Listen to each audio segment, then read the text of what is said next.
Good morning, traders.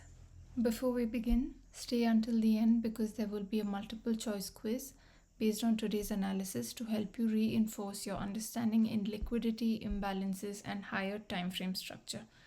If you find these daily breakdowns useful, consider subscribing for consistent XAUUSD analysis focused on smart money concepts and execution clarity.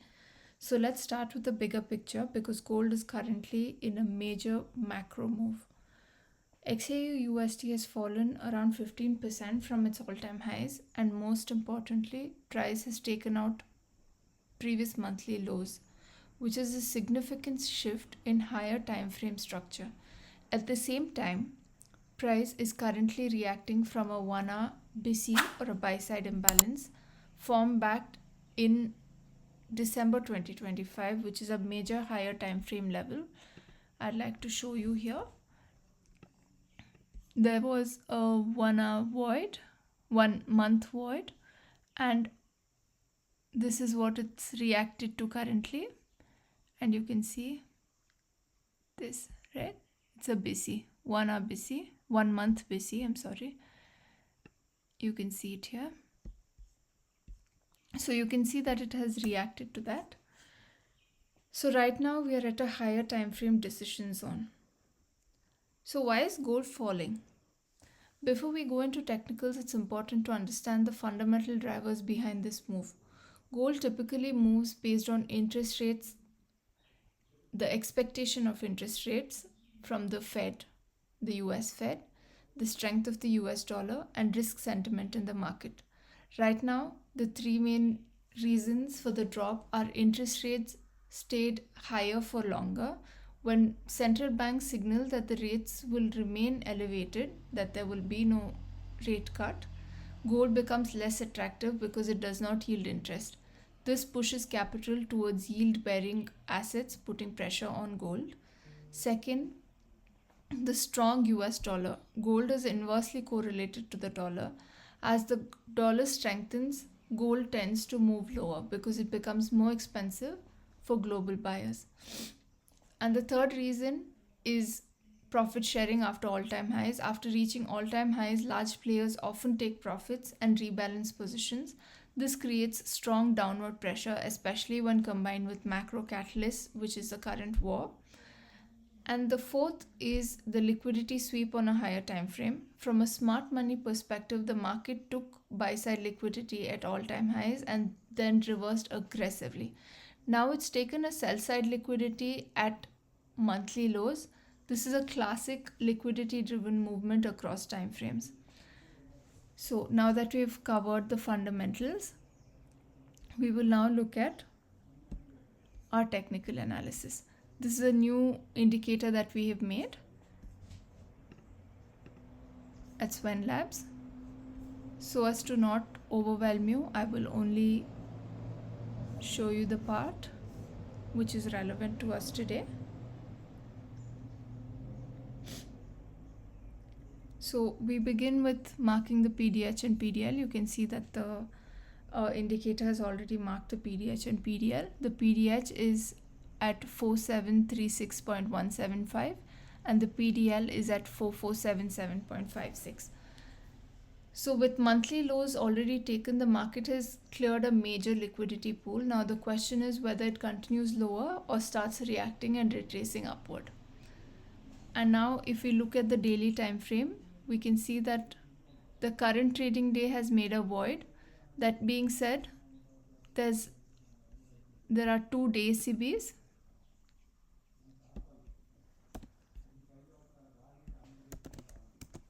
So you can just bring that here, which is overlapping with the PDH.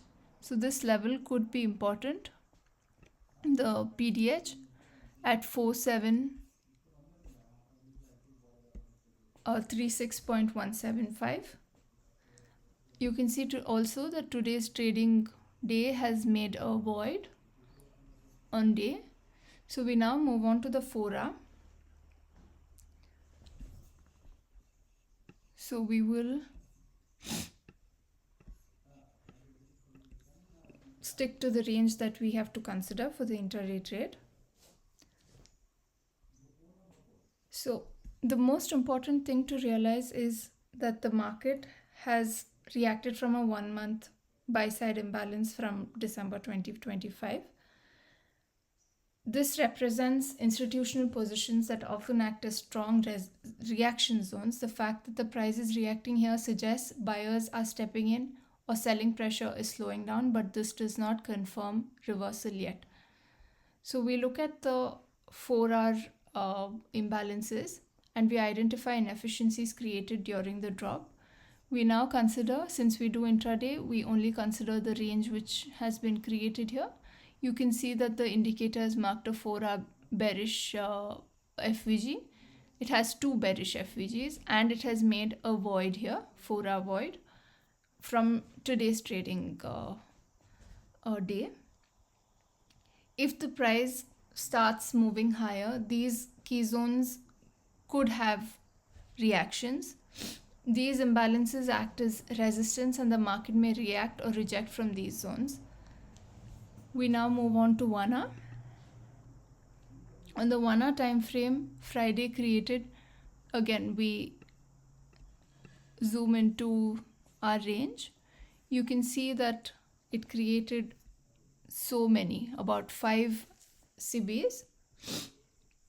These are stacked inefficiencies, which is very important. Stacked SiBis mean multiple zones of selling pressure, strong resistance layers above price. If the market retraces, these are highly probable reaction zones.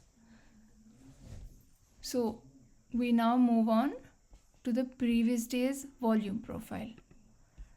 This is our fixed range volume profile. And we move on to Thursday at 1800 to do the previous days, and it ends on Friday at 1600, right?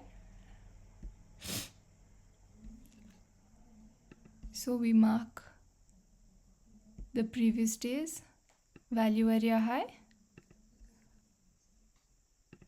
previous day's point of control, and the previous days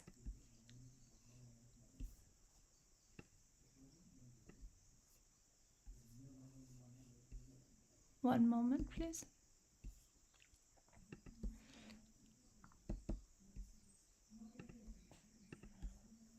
Right? So, and we mark the previous day's value area low, right?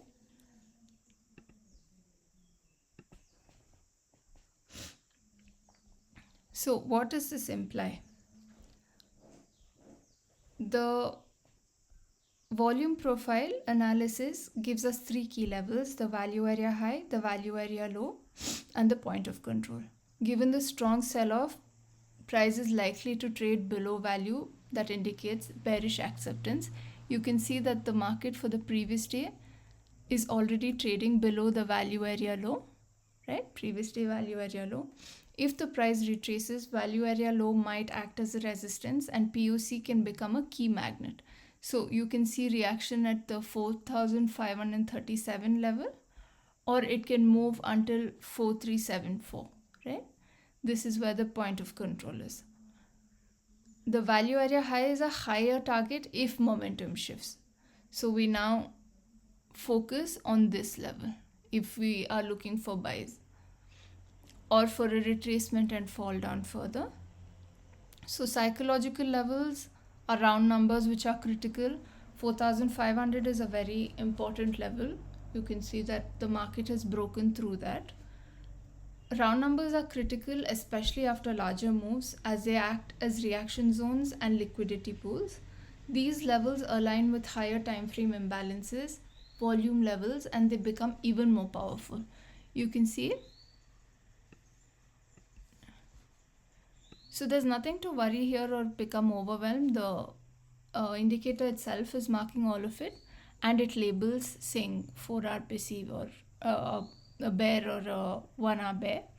And once it becomes invalidated, as in a candle closes through it, it vanishes automatically. So putting everything together, gold has fallen 15% from its all-time highs. Monthly low has been taken, so major liquidity has been cleared. Price at a 1 month BiSi, which could be a strong reaction zone. Multiple 1 hour and higher time frame SiBis above.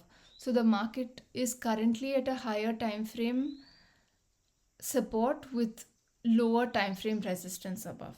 So the key scenarios today is a bullish reaction or a retracement if price holds above the 1 month BiSi and build structure. Then we might see a retracement into 1 hour or 4 hour SiBis possible towards the POC. Right? A bearish continuation is if the price fails to hold this higher time frame zone and breaks lower with momentum, then we may see continuation lower or new lower levels being created by gold. To summarize, gold has dropped 15% from its all-time highs, taken out monthly liquidity, and now is reacting from a major 1 month imbalance. This is a critical zone. Today is not about predicting, it's about waiting for confirmation. Let the market show you whether it holds and retraces or breaks and continues lower. Stay disciplined, avoid chasing, and focus on high probability reaction at key levels.